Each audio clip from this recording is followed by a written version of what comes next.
yes, it's a sin, right? And Allah subhanahu wa ta'ala has called it obscene. But that does not give us the right to treat them in an inhumane manner, to be unjust with them, to be impolite to them, right? Because we deal with people like that all the time. And the Prophet sallallahu alaihi wasallam, he dealt with people like that all the time. Then Allah subhanahu wa ta'ala will talk about the story of Nuh alayhi salam.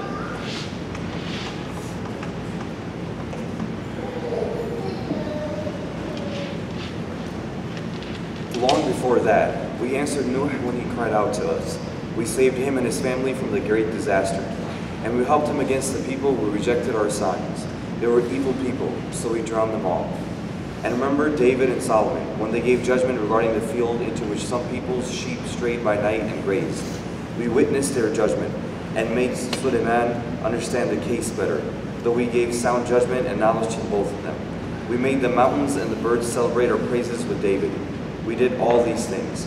We taught him how to make coats of mail for the benefit of you people, to protect you in your wars, but are you grateful for this?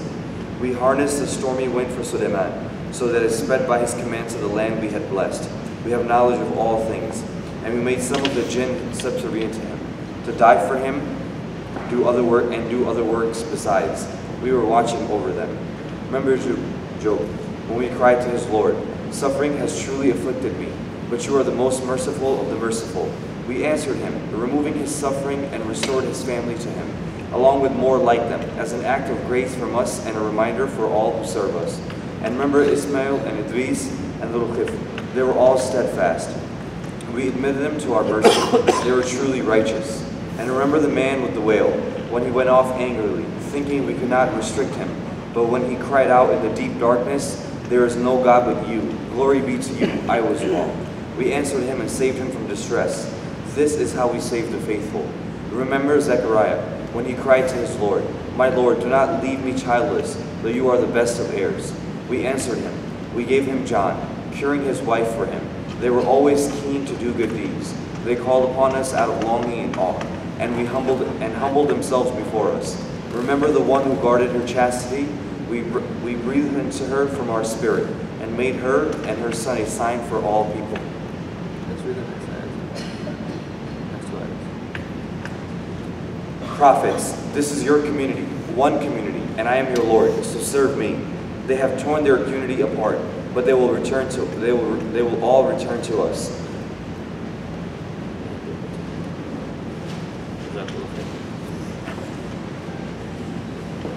So now Allah subhanahu wa ta'ala, he discusses a little bit about many of the prophets, and he mentions the Nuh alayhi salam, how Allah subhanahu wa ta'ala saved him. We talked a little bit about this in Surah Hud, and we'll talk about it again inshallah in Surah Nur.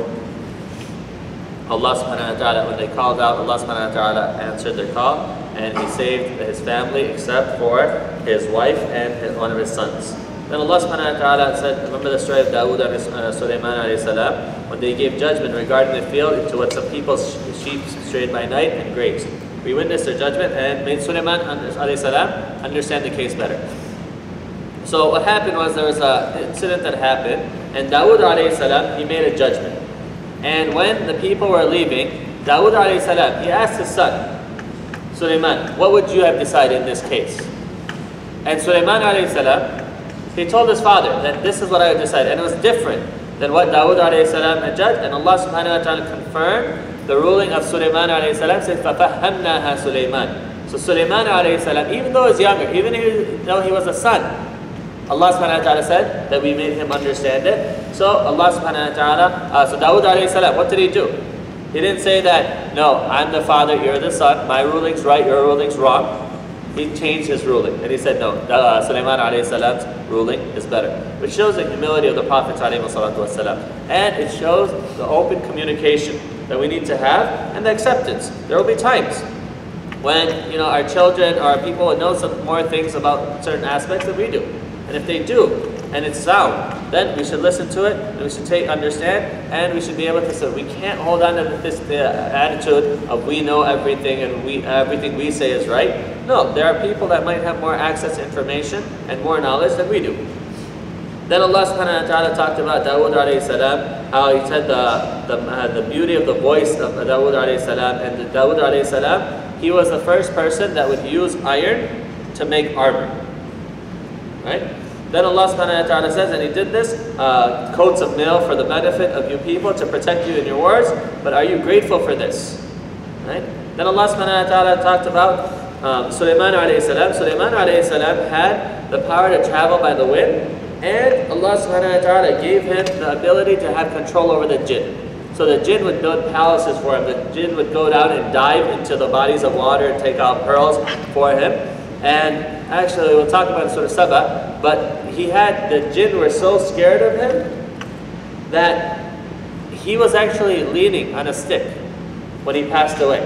And he had passed away, and the jinn kept working until a dabba, hashara, right? Like an insect or something of the earth ate the stick, and he ended up falling. Then they realized that Sulaiman alayhi salam had passed away. Or else they kept working for him. Because why? If they didn't work for him, Allah subhanahu wa ta'ala would have punished them. So we were watching over them. So Allah subhanahu wa ta'ala gave Sulaiman alayhi salam power over the jinn. Then Ayyub alayhi salam's story, when Allah subhanahu wa ta'ala tested him a lot with different challenges. So he cried out to his Lord, suffering has truly afflicted me, but you are the most merciful of the merciful.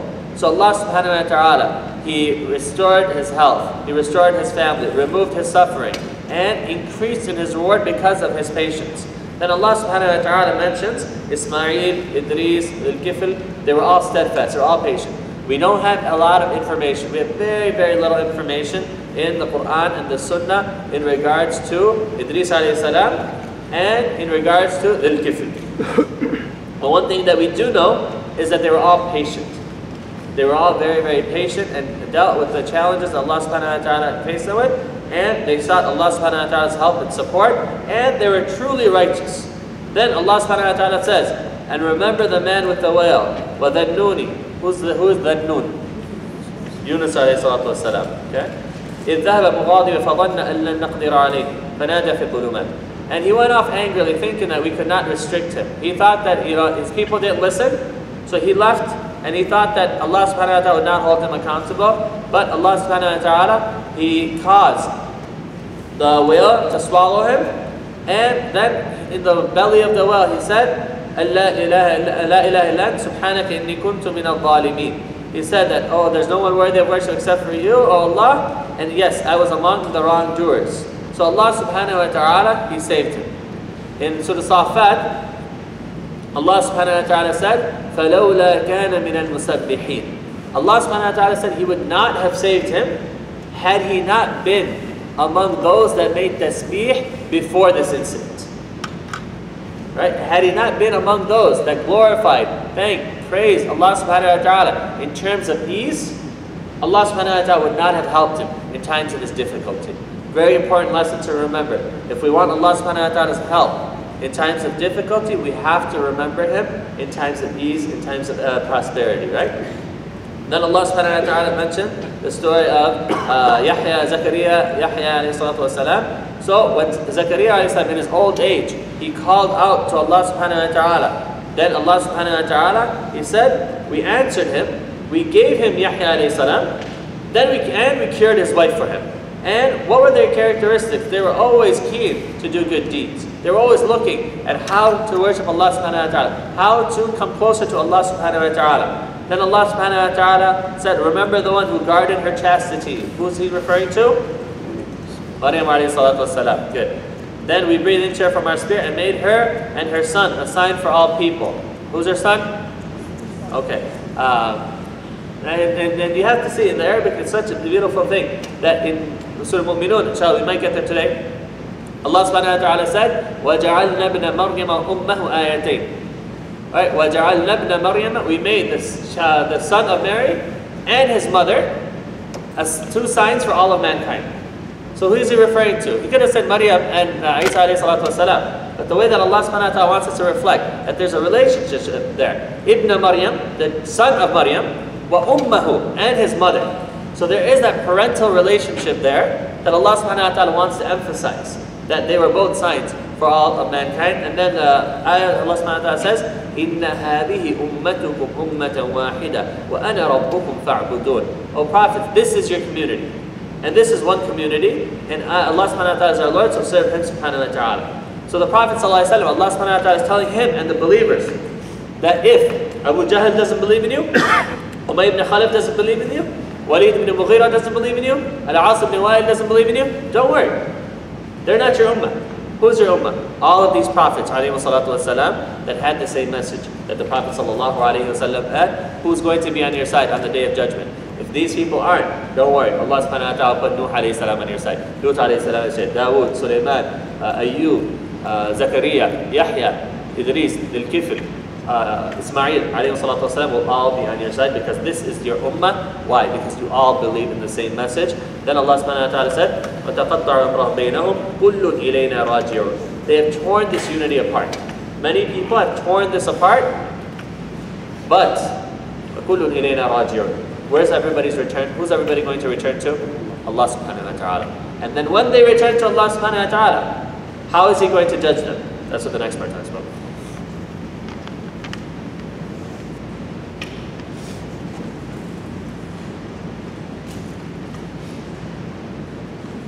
If anyone does good deeds and is a believer, his efforts will not be ignored. We record them for him. No community destroyed by us can escape his return.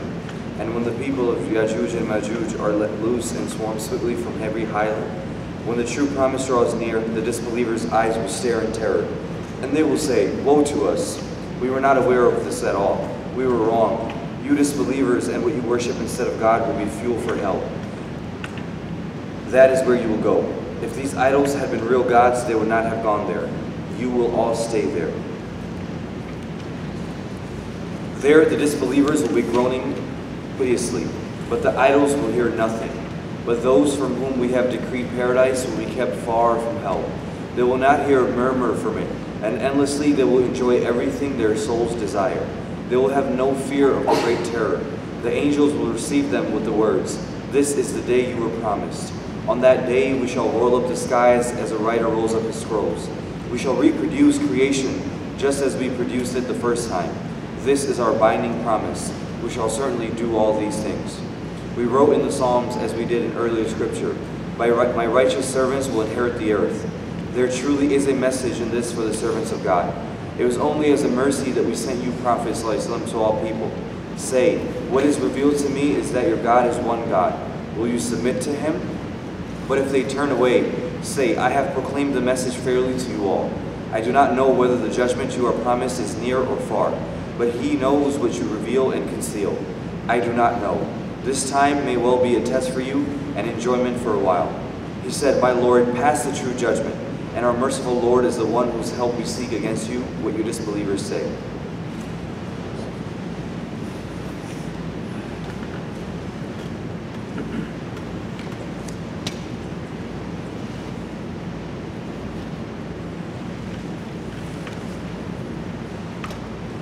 Allah subhanahu wa ta'ala in verse 94 it says that if anyone does good deeds and is a believer, فَلَا كُفْرَانَ لِسَعْيِهِ وَإِنَّا لَهُ كَاتِبُونَ. Right? Allah subhanahu wa ta'ala, فَلَا كُفْرَانَ, right? Kufran is rejection. Allah subhanahu wa ta'ala, if someone does good deeds, Allah subhanahu wa ta'ala will not reject their good deeds. وَإِنَّا لَهُ كَاتِبُونَ, and Allah subhanahu wa ta'ala recorded for them. And then Allah subhanahu wa ta'ala said, وَحَرَامٌ عَلَى قَرْيَةٍ أَهْلَكْنَاهَا أَنَّهُمْ لَا يَرْجِعُونَ حَتَّى إِذَا فُتِحَتْ يَأْجُوجُ وَمَأْجُوجُ وَهُمْ مِنْ كُلِّ حَدَبٍ يَنْسِلُونَ. Allah subhanahu wa ta'ala said, if a nation is destroyed, it's not going to be able to come back. Or if it's punished, it's not going to be able to come back, except for the time of Ya'juj and Ma'juj. They are going to be able to come back, and they're going to cause fitna and fasad on earth, and then they're going to be destroyed, and then they'll be raised up. Then Allah subhanahu wa ta'ala said, when the disbelievers, they see this, the fire, and they see the punishment, they see the horrors of the Day of Judgment, the first, their initial reaction will say, يَا لَيْتَنَا قَدْ كُنَّا فِي غَفْلَةٍ مِّنْ هَذَا. First they'll say, oh, we never knew about this. Then they'll realize, بَلْ كُنَّا ظَالِمِينَ. No, we were oppressors, we did know about this, we were warned about this. And then they'll realize that we should have listened to the prophets and the messengers and the warnings that Allah subhanahu wa ta'ala sent us. Then Allah subhanahu wa ta'ala said, إِنَّكُمْ وَمَا تَعْبُدُونَ مِن دُونِ اللَّهِ حَسَبُ جَهَنَّمَ.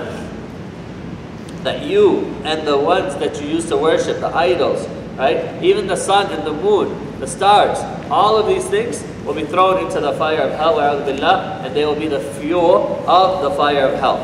So Allah subhanahu wa ta'ala said, if they had been real gods, they would not have gone there, but you will all stay there. But, and then they'll make noises, they'll be crying out, they'll be trying to get some sense of pity and things like this from the angels, from others. But the angels have been trained that in one narration it says they're deaf, dumb, and blind, so they can't be, they're immune to these cries. But the believers, what is for them? They will not hear a murmur from him, right? And they will enjoy everything that they have. And Yawm al-Faz'a wal-Akbar, they will not have fear of the great terror. Angels will receive them, and angels will honor them. And Allah subhanahu wa ta'ala, He talks a little bit about on the Day of Judgment, He will roll up the skies as scrolls, and He shall reproduce creation as He did it the first time. It shows that Allah subhanahu wa ta'ala's power. Never underestimate Allah subhanahu wa ta'ala's power. And if you ever think, okay, how is this going to happen? There's a verse that's coming in the next surah, Surah Hajj, which tells us to reflect on the earth, right? The seasons. How Allah subhanahu wa ta'ala brings the earth back to life after the winter and things like that. Then Allah subhanahu wa ta'ala says that He sent Prophet sallallahu alaihi wasallam as a mercy to mankind, as a mercy to all people, as a mercy to all creation. But what is that source of mercy? What's the next thing? What is Allah subhanahu wa ta'ala after mentioning? It was only as a mercy that we sent you, Prophet sallallahu alaihi wasallam, to all people. And immediately, qul, say, what is revealed to me is that your God is one God. Will you submit to Him? So the mercy that encompasses, yes, there's certain aspect of mercy that will encompass all of Allah subhanahu wa ta'ala's creation. But there is another type of mercy that will be specific to the believers, and that will encompass them and protect them in this world and the hereafter.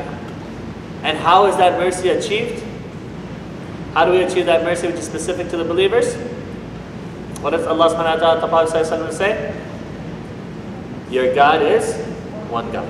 The tawheed of Allah subhanahu wa ta'ala. So if we want to truly be merciful to people, we have to give them the message of the oneness of Allah subhanahu wa ta'ala in the best possible way. Then Allah subhanahu wa ta'ala said that if they turn away, right? Say, I have proclaimed the message fairly to you all. It's not our job to make them submit, but to convey the message. And the results are with Allah subhanahu wa ta'ala's hand. وَرَبُّ الرَّحْمَنِ الْمُسْتَعَانُ وَعَلَى مَا تَصِفُونَ. And Allah subhanahu wa ta'ala, who is our merciful Lord, is the one that we seek help against from all people. So we ask Allah subhanahu wa ta'ala to help us all. We ask Allah subhanahu wa ta'ala to protect us all. Inshallah, we'll start Surah Hajj.